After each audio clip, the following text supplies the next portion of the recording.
출애굽기 40장 34절부터 마지막까지, 그리고 레위기 1장 1, 2절 이어서 읽도록 하겠습니다.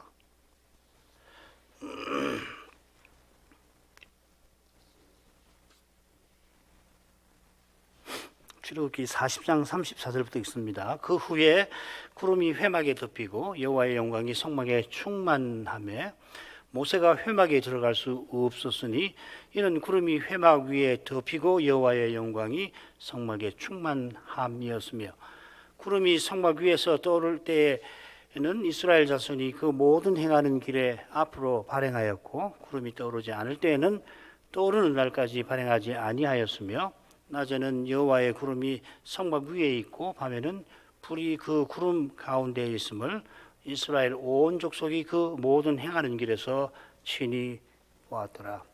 여호와께서 회막에서 모세를 부르시고 그에게 일러 가라사대, 이스라엘 자손에게 고하여 이르라.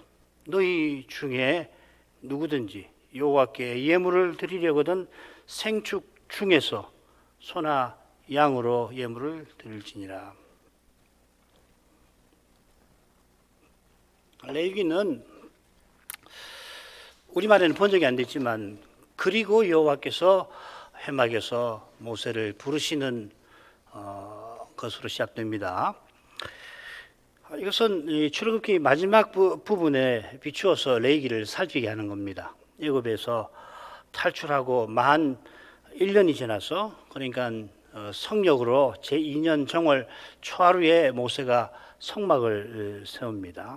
출애굽기 40장 17절부터 33절까지가 그 내용이고, 그 앞에는 여호와께서 지시하시는 내용이 나옵니다. 세우라고. 모세가 성막을 세우니까 여호와께서 성막을 성막 되게 하십니다. 출애굽기 40장 34, 35절, 그 후에 구름이 회막에 덮이고 여호와의 영광이 성막에 충만하며 모세가 회막에 들어갈 수 없었으니 이는 구름이 회막 위에 덮이고 여호와의 영광이 성막에 충만함이었으며, 이 구름이 회막에 덮이고 여호와의 영광이 충만했다. 이게 34절 처음에 나오고 또 35절 뒤에 나오죠. 가운데 모세가 회막에 들어갈 수가 없었다 하는 내용이 나옵니다. 폭인상적인 내용입니다. 회막, 성막이라는 용어가 나오는데, 하나님이 임재하셔서 자기 백성을 만나시려고 모세에게 세우라, 지으라 하신 그 장막의 두 이름입니다. 원래 이 장막인데 출애굽기 25장 9절에는 장막이라고 되어 있는데, 성막이라고 번역할 때는 여호와께서 계시는 장막이라 하는 뜻이고, 회막이라고 할 때는 대체로 여호와께서 자기 백성을 만나시는 장막을 주로 가리킵니다. 모든 경우에 그렇다고 단정하기 어렵지만 대체로 그렇습니다. 하나님께서 자기 백성과 만나려고 세우라 하신 회막인데, 거기에 가장 거룩한 사람, 심지어 하나님과 얼굴을 대면하여서 대화하던 모세가 처음에는 들어갈 수가 없었습니다. 인생이 본래 스스로는 하나님을 가까이 못합니다. 하나님께서 언약을 맺어서 인생을 먼저 가까이 해 주시니까 비로소 인생이 하나님을 가까이 합니다. 웨스트민스터 신앙고백서 제7장 1절의 핵심이 그겁니다. 더욱이 이 죄인이 스스로는 하나님의 영광을 견디지를 못합니다. 이사야 6장 5절, 그때 내가 말하되 화로 나여 망하게 되었도다. 그 당시 이사야만한 경건한 사람이 없을 테지만, 선지자도 심지어 선자로 부름받는, 소명받는 그 순간에도 여호와의 영광을 배웠을 때에 이렇게 고백하는 겁니다. 모세가 성막을 완공하자 성막에 여호와께서 친히 그 영광을 충만히 드러내시니까 모세도 스스로는 성막에 들어갈 수 없었습니다.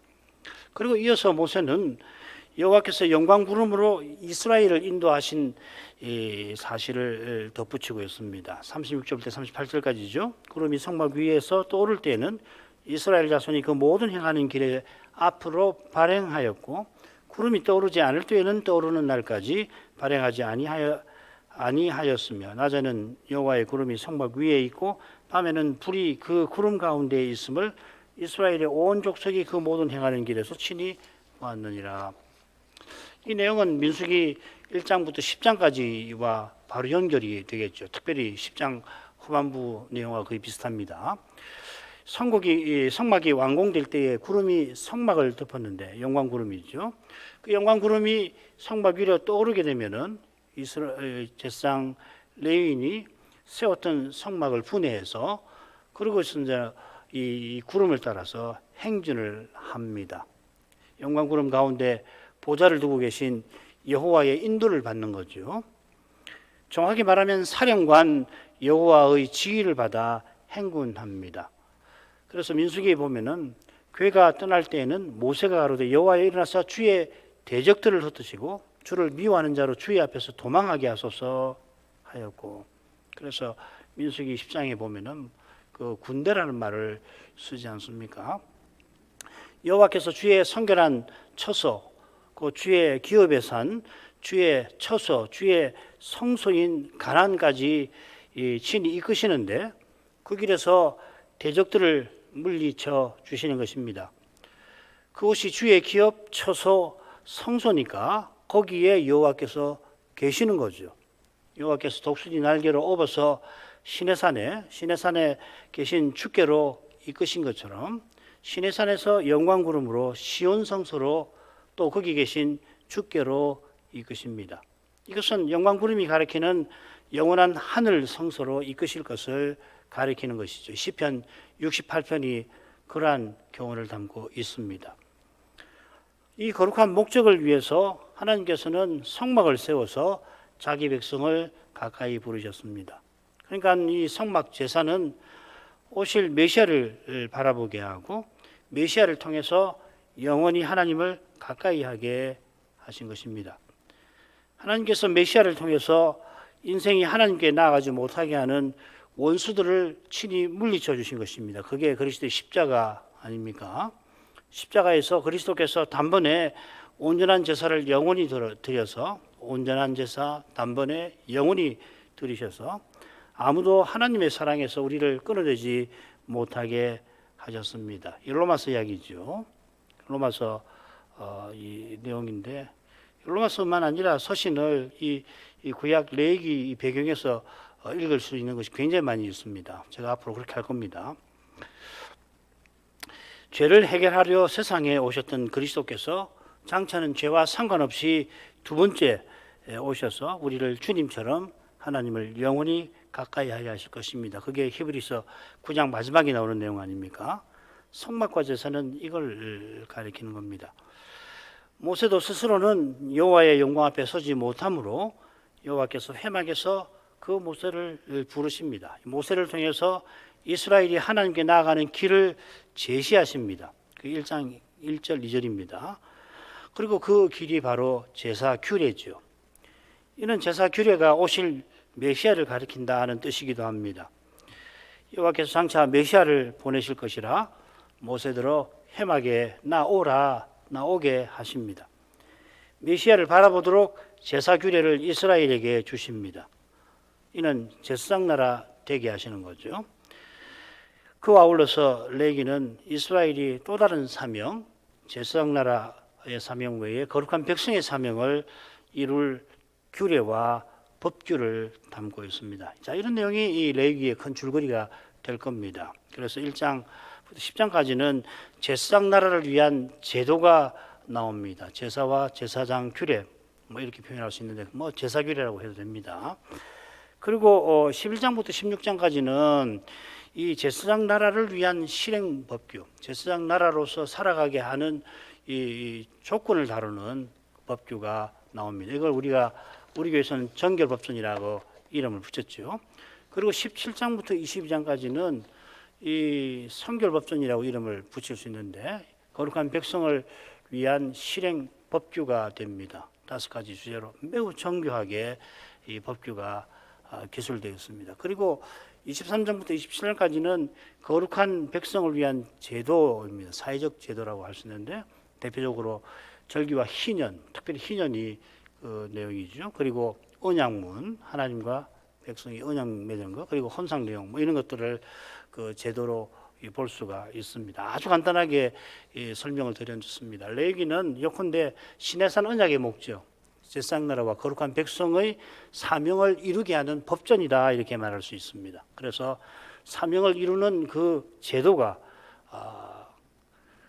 이 앞뒤로 나오죠, 그죠? 제사장나라를 위한 제도가 앞에 나오고 거룩한 백성을 위한 제도가 후반부에 나옵니다. 그리고 중간에는 이 두 사명을 어떻게 이룰 것인가 실행 법규가 아주 큰 내용으로 중간에 나옵니다. 물론 레위기에는 법전만 있는 게 아니죠. 율법만 있는 게 아닙니다. 적어도 두 개의 역사적 사건이 아주 중요하게 기록이 되어 있습니다. 하나는 어디 나오냐면 아론이 대제사장으로서 제사 드리던 그날에 일어납니다. 아론의 두 아들이 그릇된 불을 들이대다가, 이상한 불이죠, 들이다가 용광 구름에서 나온 그 불에 소멸된 사건입니다. 10장 1절부터 7절까지. 또 하나의 사건은 이 거룩한 백성을 위한 제도, 이 절기와 안식년과 희년, 23장과 25장 사이 24장에 나옵니다. 위치가 아주 절묘해요. 앞의 사건은 이 제사장 나라의 이 규례에 관한 내용에서 나왔고, 이 뒤의 사건은 거룩한 백성의 이 제도, 각 제도 사이에 나온단 말이죠.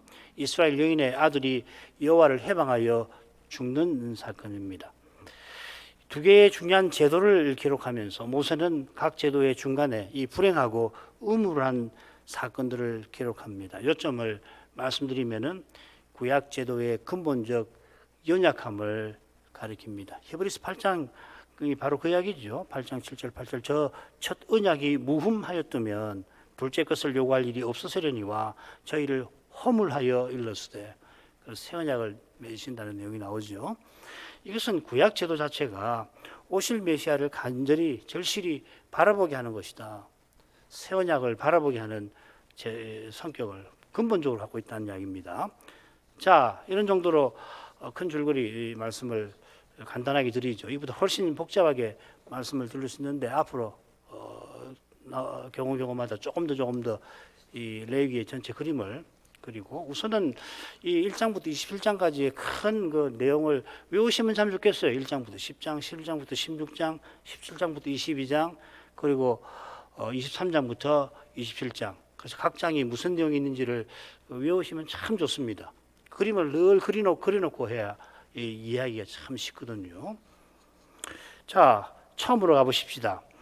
레위기의 첫째 단락은 제사장 나라의 제도를 다룹니다. 그래서 크게는 제사 규례 1장부터 7장 그리고 8장부터 10장까지 제사장 규례 뭐 이렇게 나눌 수가 있죠. 제가 아마 전에 그렇게 설명을 드렸을 겁니다. 자, 그런데 이 제사 규례가 크게 둘로 나뉘는데 후반부가 이 제사장을 위한 제사 규례예요. 6장 7절부터 7장 마지막까지인데 거기 보면 백성을 위한 제사 규례와 비교를 할 때에 단지 5대 제사가 순서만 조금 다르게 나오는 것처럼 보이죠. 무슨 말이냐면은 제사장을 위한 제사 규례는 순서가 숫자가 잘못됐습니다. 1, 2가 바뀌었는데요. 제사장을 위한 제사 규례는 번제, 소제, 속건제, 속죄제, 속건제, 화목제 이렇게 순서가 나오고, 백성을 위한 1장부터 6장 7절까지는 번제, 소제, 화목제, 속죄제, 속건제 이렇게 나오잖아요. 그러니까 화목제 순서만 바뀐 것 같은데 이 7장 마지막에 보면 이런 말이 나와요. 이는 번제, 소제, 속죄제, 속건제 그리고 위임제와 화목제의 규례라 이렇게 나와 있습니다. 이 위임제라는 건 레위기 6번 나오는데 레위기 8장에 나머지 5번이 나와요. 대제사장 임명식이죠, 그죠? 그러니까 대제사장 임명식을 위한 제사 규례가 여기 화목제 두 번째 제사장을 위한 제사 규례에 나온다 하는 겁니다.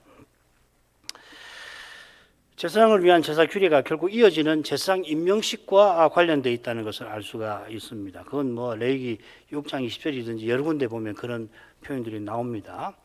자, 이런 걸 참조해 보면 제사장을 위한 제사 내용이 레위기 8장에서 10장에 다시 나오는 데서도 확인이 됩니다. 그래서 예컨대 우리는 세수로 나누겠다는 겁니다. 1장 1절부터 6장 7절, 그리고 6장 8절부터 7장, 그리고 8장부터 10장. 백성을 위한 제사 규례, 제사장을 위한 제사 규례, 그리고 제사장 임명식과 대제사장의 제사 뭐 이렇게 나눌 수가 있을 겁니다. 자, 그러면은 그 처음 부분으로 가죠.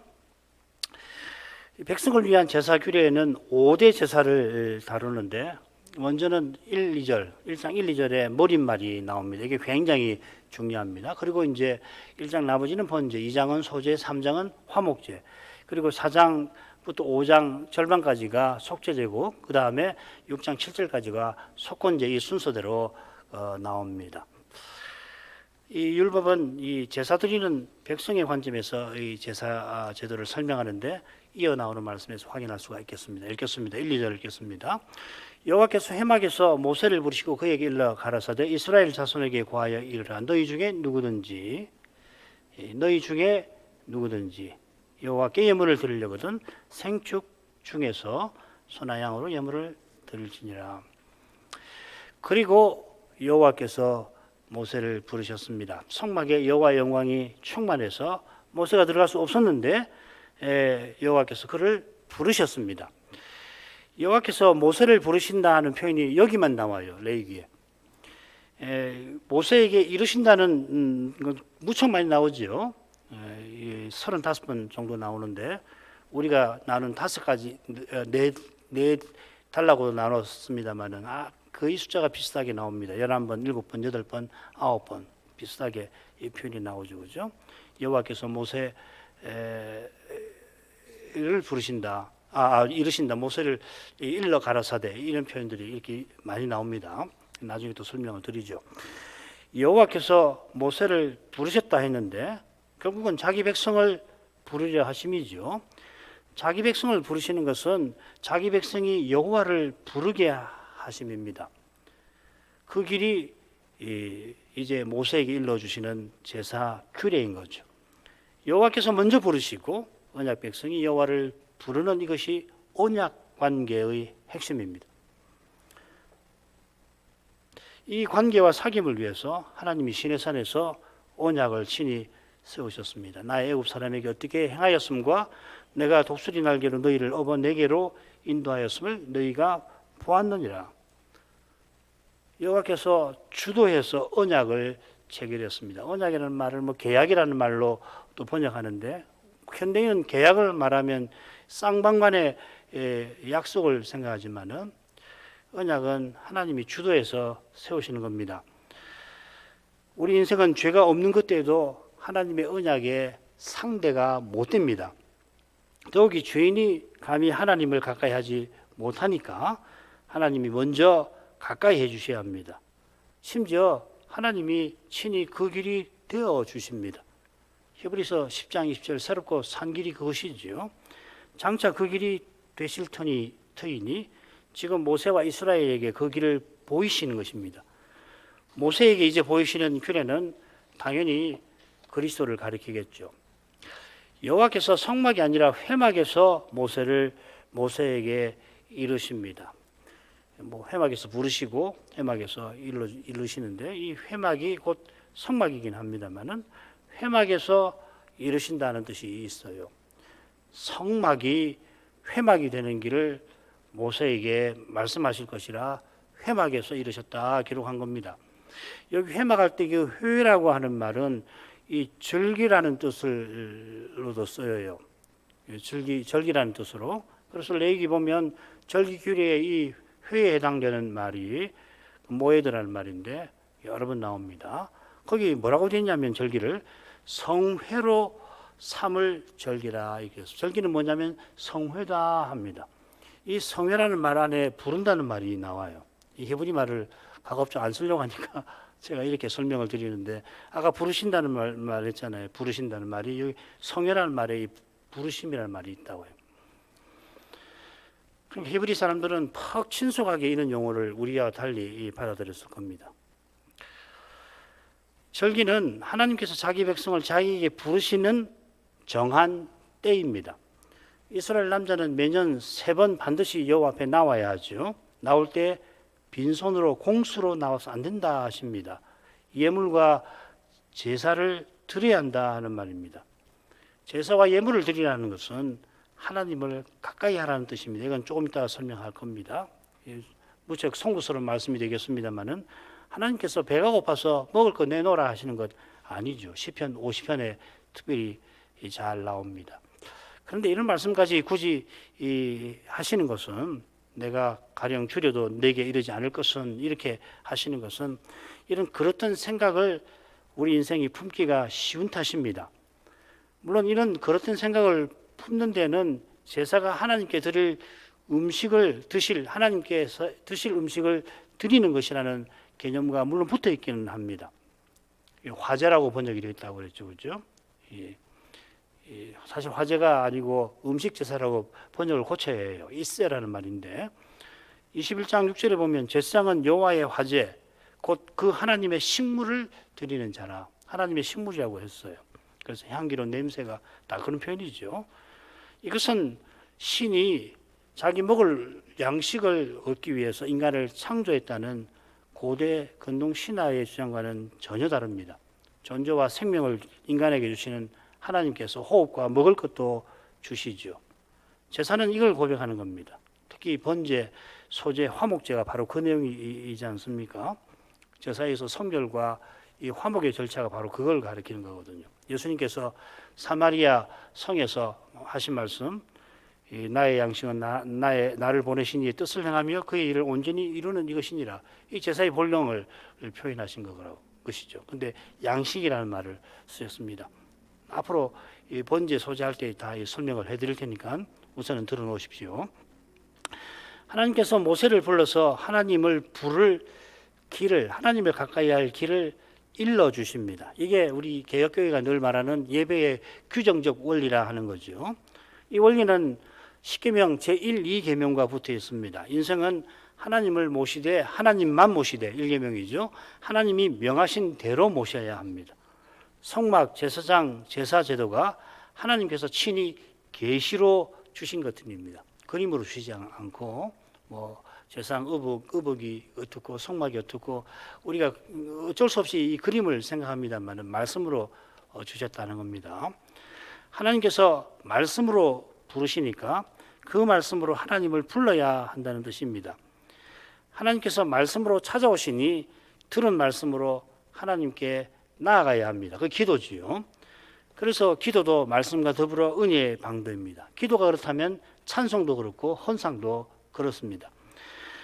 모세들어 여호와 이스라엘 자손에게 구하라 하십니다. 이건 백성을 위한 제사 규례라 하는 것을 알려주시는 거죠. 반면에 이 제사장을 위한 규례에 보면은 아론과 그 자손에게 명하여 이르라. 아론 자손은 이렇게 하여라. 이렇게 되어 있습니다. 너희 중에 누구든지 여호와께 예물을 드리려거든 우선 제사는 너희 중에 누구든지 드리는 것입니다. 너희 중에서 드리는 겁니다. 첫째로 이스라엘에 속한 사람이 제사를 드리는 겁니다. 물론 혈연의 이스라엘만 아니고 언약의 이스라엘에 속한 사람이죠. 레위기의 정결법은 제사 드리는 조건에 관한 문제를, 이 조건을 다루는 거죠. 그게 정결이라는 개념이고, 정결은 언약에 속했다 하는 뜻입니다. 그래서 정결한 상태에 있어야만 성막에 나갈 수가 있고, 정결하지 않은데 성막에 나가면 큰일 나는 거죠.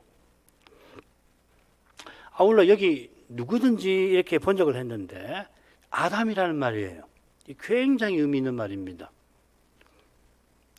레위 아담이 한 6번, 7번 나왔나? 나올 때마다 굉장히 의미심장해요. 여기도 아담입니다.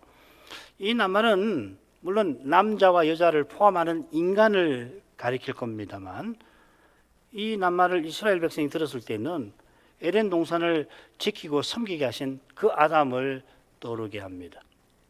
창세기 2장 15절 그 사람을 아담입니다. 아담을 이끌어 에덴 동산에 두사 그것을 다스리며 지키게 하시고, 이 다스리며 지키게 한다, 이 섬기며 지키게 한다는 말이죠. 아담이 에덴 동산에서 할 일이 성막에서 제사장과 레인이 할 일과 같습니다. 용어가 정확하게 같습니다. 섬기며 지킴입니다. 그러니까 아담이라 한 것은 아담이 에덴 동산에서 여호와를 가까이 하게 하시듯이 이제 이스라엘도 그리하게 하셨다 하는 걸 암시하는 겁니다. 둘째 아담 그리스도께서 십자가에서 온전한 제사를 드리셔서 우리가 그분 안에서 하나의 새로운 사람으로 하나님을 가까이 하죠. 그래서 이 에베소서의 하나의 새로운 사람이라는 말이 굉장히 중요합니다. 여호와께 예물을 드리려거든 여기에 제사의 핵심이 담겨 있습니다. 원문을 우리 번역이 안 좋다는 건 아닌데 번역에 한계가 있으니까 이 원문을 살려서 이렇게 표현할 수 있습니다. 아담이 너희 중에서 예물을 가지고 여호와께 가까이 나아갈 때 여기 예물 드린다 하는 표현이 똑같이 가깝다 하는 낱말에서 나온 겁니다. 이 형용사거든요. 가라브, 키역, 리얼, 비읍이죠. 우리말로. 예물은 코르반입니다. 똑같이 키역, 리얼, 비읍이 있죠. 드린다 역시 마찬가지입니다. 히크리브. 예물은 백성이 하나님께 가까이 가져가는 그것, 희생이나 또는 소재 같으면 밀가루나 뭐 있는 거고 동시에 백성을 하나님께 가까이 가게 하는 그것입니다. 그러니까 이걸 담아서 번역하기는 거의 불가능하죠. 그래서 이 예물은 그대로 했습니다. 절기에 이스라엘 백성이 하나님 앞에 나올 때 빈손으로 나오지 말라. 이 예물을 반드시 가지고 나와야 한다. 이 예물로만 나올 수 있다는 이야기죠. 그러니까 이 예물은 당연히 메시아를 가리키는 거죠. 예물만 아니라 대제사장도 오실 메시아를 가리킵니다. 히브리서에서 대제사장을 뭐라고 하냐면은 하나님을 가까이 하는 일을 맡은 사람이라 했죠. 히브리서 5장 1절 대제사장마다 사람 가운데에서 취한 자이므로 하나님께 속한 일에 사람을 위하여 예물과 속지 않은 제사를 드리게 하나니. 이 구절을 나중에 제사장 규례에서 더 설명하게 될 텐데 오늘은 하나님께 속한 일을 설명하겠습니다. 이게 그대로 번역하면 헬라말을 그대로 순하게 번역하면 어떻게 되냐면 하나님을 향하는 일에 이렇게 됐습니다. 이렇게 번역을 해야 된다고 저는 생각합니다. 그러니까 하나님을 향하는 일을 맡은 사람이 제사장, 하나님께 가까이 가는 사람이 제사장, 혹은 하나님 이 성전이라는 건 하나님의 궁전이잖아요. 궁전에서 하나님을 섬기는 사람이 제사장입니다. 나중에 또 설명드리죠. 대제사장은 자기가 위하는 사람이 하나님을 향하게 하도록 제사 드리는 사람이라 이렇게 지금 정의가 되어 있죠. 그리스도는 물론 아론 반차가 아니라 멜기세덱 반차를 놓친 제사장입니다. 예물 대제사장만 아니라 성막도 그렇죠. 그리스도를 가리키죠. 공생의 첫 유월절에 너희가 이 성전을 헐라 그리하면 내가 사흘 동안에 일으키리라 하실 때에 성전된 자기 육체를 가리켜 말씀하셨다. 요한은 설명합니다. 성막, 성전이 하나님께서 자기 백성을 만나는 곳이니까 당연히 그리스도를 가리키죠. 달리 표현하면 그리스도를 통하여서 하나님께서 우리와 함께 하십니다. 교회는 그리스도와 하나님을 모셨지요. 그래서 성도의 교제라고 하지만 성전이죠. 예컨대 제사, 대제사장, 성막은 똑같이 하나님께서 메시아를 통해서 자기 백성을 만나주시는 언약 관계를 가리킵니다. 메시아께서 오시기 전이라 하나님이 구약 백성에게 다양한 방식으로 메시아를 알려주신 겁니다. 이거 외에도 더 있습니다. 메시아께서 오신 이후에도 이 구약의 율법과 규례가 우리에게는 여전히 필요합니다. 예수님이 다시 오시는 그날에 우리가 하나님을 가까이 하는 일은 너무도 신비해서 지금 우리가 쓰는 언어나 우리가 지금 여기서 경험하는 그 경험에 다 담아내지 못하기 때문에 가령 계시록도 구약의 규례와 이미지를 가지고서 재림의 날을 설명하는 거죠. 이 계시록 21, 22장 보면은 에덴 동산이 나오고 또 지성소가 나오고 그다음에 예루살렘 성이 나오고 그러잖아요. 그리스도께서 제사, 제사장, 성막의 규례를 성취하신 까닭에 우리가 지금 짐승으로 제사를 드리지 않습니다마는 이 성막이 우리가 나아가는 하늘 성소를 본든 것이라서 하늘 성소에 나가는 우리에게 이 성막과 제사, 제사장 규례가 큰 유익이 되는 거예요. 구약 성경이 신약 성경과 함께 우리가 하나님과 거룩한 사귐을 나누는 길에 빛을 비추는 것입니다. 제사를 가리키는 핵심 표현들이 하나님을 가까이 하는 언약의 관계와 사귐을 잘 보여줍니다. 제사장 나라, 하나님을 가까이 하는 나라입니다. 구약 시대는 하나님을 가까이 하는 길이 단연 성막 제사입니다. 기도할 때도 이 성막을 보고 기도해야 하죠. 신약 시대는 그 길이 그리스도입니다. 예수께서 가라사대 내가 곧 길이요 진리요 생명이니 나로 말미암지 않고는 아버지께로 올 자가 없느니라. 주님께서 아버지께로 오는 것을 말씀하시는데 바로 아래서는 뭐라고 표현하냐면 아버지를 아는 것, 아버지를 보는 것이라고 말씀하십니다. 아버지께 나가서 아버지를 뵙고 아버지를 아는 것, 아버지와 교제하는 것이 영원한 생명이죠. 영원한 생명은 나는 아버지 안에 있고 아버지는 내 안에 계신 것과 같은 그런 관계와 사귐을, 그것과 방불한 관계와 사귐을 우리가 하나님과 그리스도와 더불어 갖는 것입니다. 요한복음 14장 20절이 그것이죠. 그날에는 이 부활 이후입니다. 내가 아버지 안에 성신을 부어주시는 그날인데 내가 아버지 안에 너희가 내 안에 내가 너희 안에 있는 것을 너희가 알리라. 또 요한복음 17장 21절도 같은 말씀입니다. 아버지께서 내 안에 내가 아버지 안에 있는 것처럼 저희도 다 하나가 되어 우리 안에 있게 하사. 이 관계와 사귐은 사랑의 관계와 사귐입니다. 요한복음 14장 21절이 그 내용입니다. 나의 계명을 가지고 지키는 자라야 나를 사랑하는 자니 나를 사랑하는 자는 내 아버지께 사랑을 받을 것이요 나도 그를 사랑하여 그에게 나를 나타내리라. 이는 사랑의 관계와 사귐이 신약 예배의 본령입니다. 사랑의 영광을 뵙는다는 것이 아주 핵심입니다. 나를 나타내리라. 주의 영광, 특별히 사랑의 영광을 뵙는 거죠. 물론 그 사랑은 거룩하기 때문에 어미도 나타나는 겁니다. 아울러 이 예배는 장차 주님께서 계신 그대로 나타내실 그 순간을 향하여서 나아가는 것이기도 합니다. 역동적인 것이죠. 역사적인 것이죠. 우리가 지금 아버지와 그리스도를 모시고 예배 드립니다만 정적입니다. 어떻게 보면 예배를 통해서 주님께서 앞서 나가신 저 하늘로 동시에 나아가는 겁니다. 아버지께로 온다라고 하신 것처럼 우리가 장차 그리스도와 같아지는 그때에 그리스도처럼 아버지께 영원히 매 순간 다가가게 될 겁니다. 그런 점에서 예배는 저 영원한 순간을 향하여 놓이는 징검다리 돌들과 같아 할 수 있습니다. 참으로 예배드리는 교회와 신자는 목자장의 인도를 받아서 영원히 예배드리는 저 목적을 향하여 나갑니다. 그리고 이건 전쟁입니다. 이건 또 다음에 전쟁으로서 예배 요소는 또 다음에 또 말씀을 드릴게요. 거기에 이를 때 우리는 순간순간 삼위 사이의 사귐에 그 안에는 못 들어갑니다.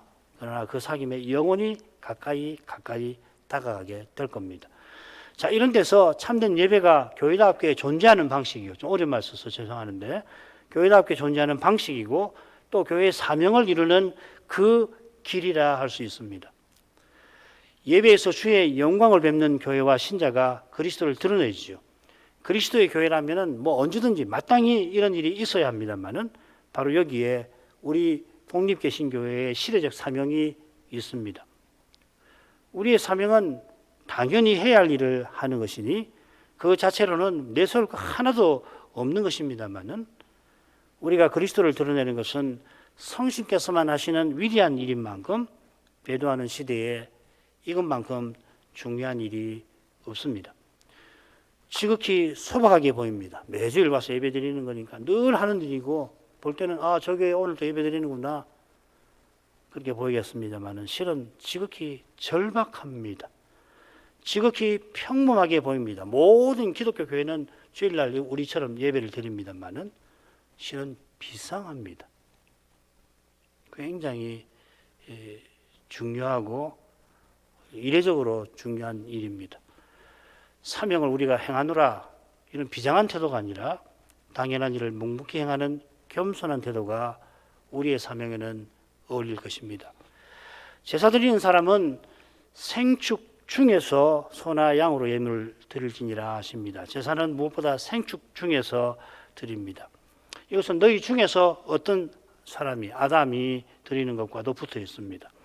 이 생축은 가축과 비슷한 개념인데 우리나라 가축하고 좀 다릅니다. 우리는 육축이라는 말도 쓰고 가축이라고 쓰는데 우리나라 가축에는 닭도 있고 오리도 있고 또 돼지도 있고 말도 있는데요. 이건 빠집니다.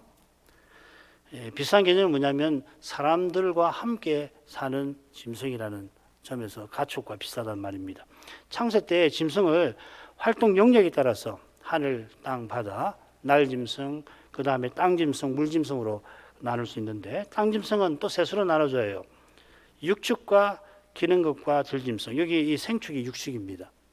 우리나라의 육축이라고 해서 육축이라고 썼는데 우리 육축에는 말, 돼지, 개도 들어가는데 이건 빠집니다. 이건 다.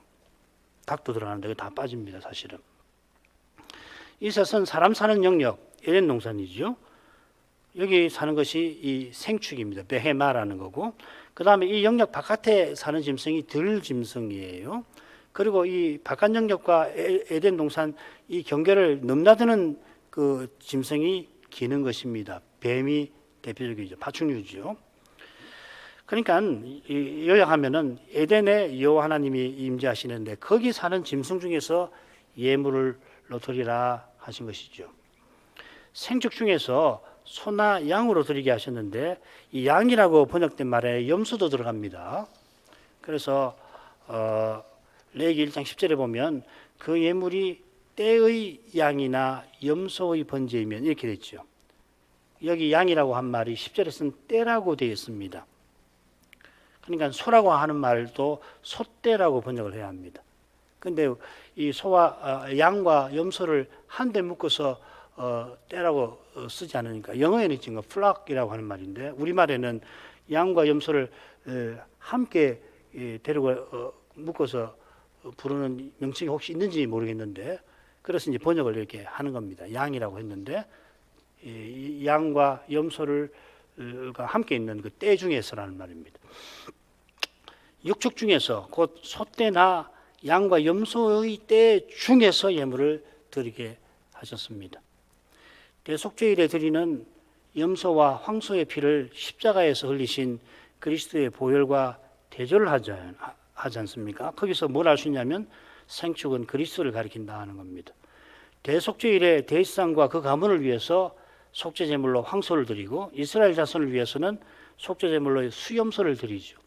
그러니까 황소와 수염소는 제사장과 백성을 대표하는 그리스도를 가리킵니다. 이 대신보다 대표가 낫습니다. 이거 고쳐주십시오. 다음에 또 설명을 하겠습니다. 대표하고 대신한다는 말을 제가 또 설명할 겁니다. 아울러서 제사 드리는 사람의 지위와 직분에 따라서 드리는 예물이 다르지 않습니까? 거기서 뭘 알 수가 있냐면은 예물은 백성을 대신하는 그리스도를 가리킨다 하는 겁니다.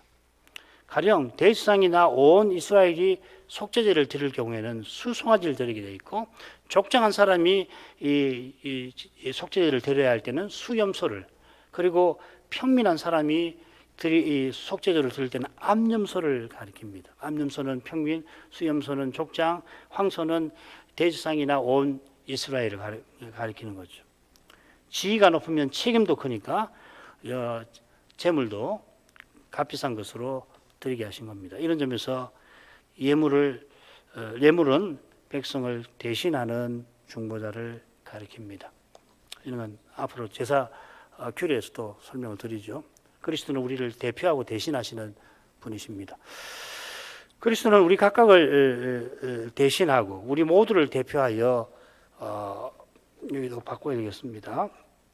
십자가에서 받으시는 제사를 드리셨습니다. 우리가 함께 그리스도 안에서 각각 그리스도를 통하여 하나님께 나아갑니다.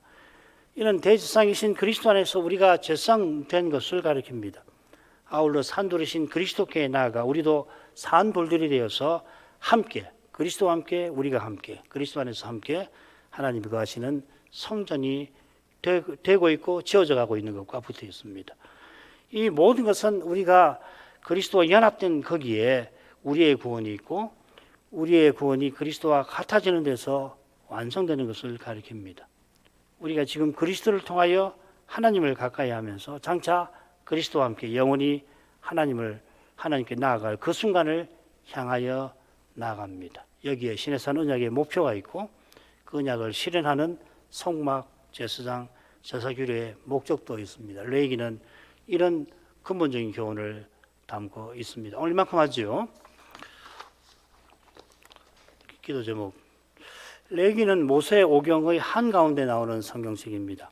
이 성경책은 출애굽기에 기록된 시내산 언약을 이룰 제도와 법규를 담고 있습니다. 출애굽기에 보면 제상을 거기 세우죠. 성막을 짓게 하시는데 이는 하나님의 특별한 소유인 이스라엘이 제상나라와 거룩한 백성의 사명을 이루게 하시는 겁니다. 그리고 레위기는 그 사명을 실질적으로 이룰 수 있는 길을 제시하는 겁니다. 모든 성경이 그리스도를 증거하듯이 레위기도 그러합니다만은 이 성경은 우리가 이 시대에 그리스도의 교회로서 세움받은 사명을 이룰 빛을 특별히 비춘다고 믿습니다. 그리스도 교회의 바른 자태는 무엇보다 바른 예배를 드리는 거기서 드러나는 겁니다. 그 예배에서 바른 자태를 취할 길이 열립니다. 그 길은 예배에서 삼위의 영광을, 주의 영광을 참으로 뵙는 겁니다. 아울러 이 예배는 저 영광의 목표로 나아가는 행진이기도 합니다. 이 행진은 목자장 그리스도가 친히 이끄십니다. 그 길은 죄와 죽음의 현실이 펼쳐진 한가운데로 나아 있습니다. 구약시대에 여호와께서 사령관으로 친히 이스라엘 군대를 진두지휘하실 때에 이스라엘들을 예배하게 하셨죠. 그 군대에 제사장을 데리고 나갑니다. 그리고 군대 자체가 일종의 성소가 됩니다. 오직 죄와 죽음의 권세는 하나님과 그리스도만 이기십니다. 우리는 성신을 의지하여 이 그리스도와 하나님을 극진히 모실 뿐입니다. 예배는 그 현장입니다. 이런 예배를 우리가 드릴 수 있도록 기도하겠습니다. 신학교와 신학생들을 위해서 3월 2일날 시험이 마쳤는데 성원교회 목사 청빙을 위해서 기도해 주시기를 바랍니다. 같이 기도하겠습니다.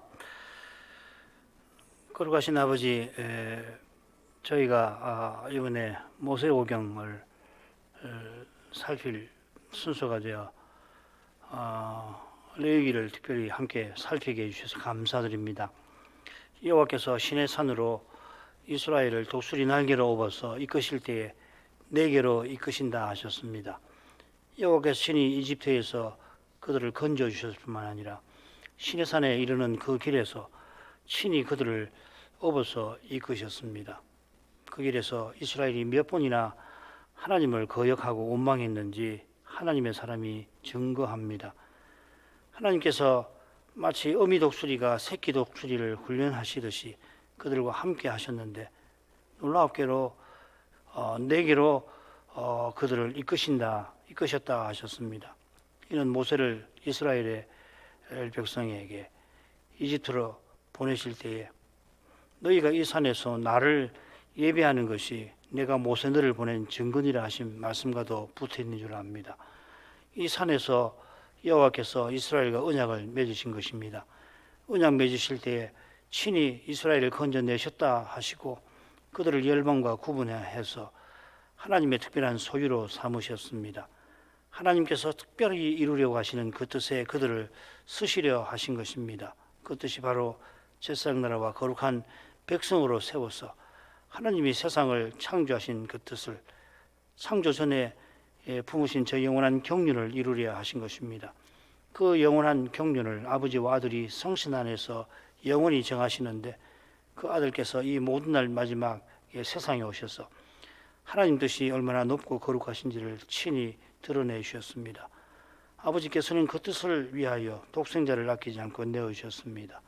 사도는 하나님께서 아들과 함께 모든 것을 은사로 우리에게 기꺼이 주실 것이라 하였습니다.